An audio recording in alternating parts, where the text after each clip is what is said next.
So obviously, I'm not a doctor or a biologist, but I've been researching pretty hard about breathing. So here's what I've found. Nose breathing versus mouth breathing.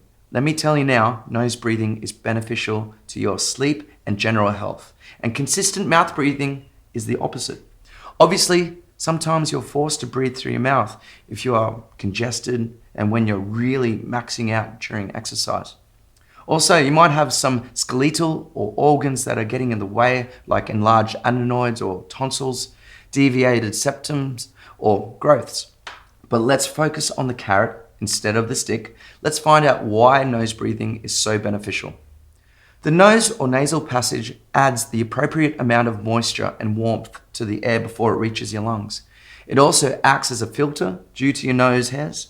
In school-age children, diaphragm movement during sleep in mouth breathers was lower than nose breathers, which made these children need to compensate by using their accessory breathing muscles, which normally isn't the case in good sleep.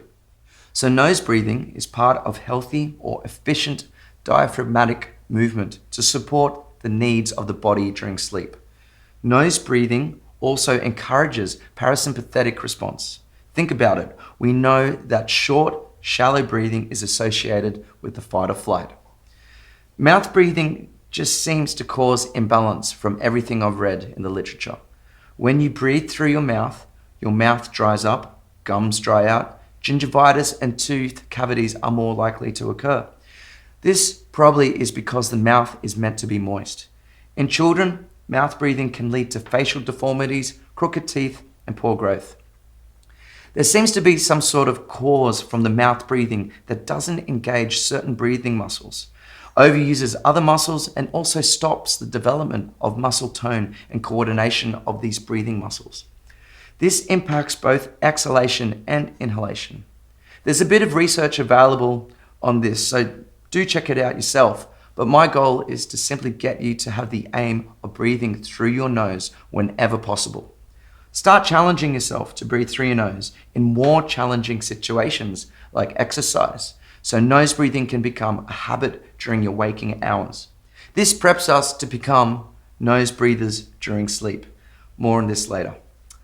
Like I said before, you might have physical issues that stop you. Some things are unavoidable, like air pollution during a child's development. If you check out what causes adenoids to be inflamed, you'll see that they are meant to reduce in size after they've been infected, but sometimes they don't. As a child of 6, I remember not being able to get enough air through my nose. I wasn't overweight, I didn't have an injury, so I had my tonsils and adenoids removed, and then I could breathe through my nose. It was amazing. Finding out what your issue is can help plan what can be done. Remember, we are talking about muscles here, so their muscle tone can be strengthened and better coordinated.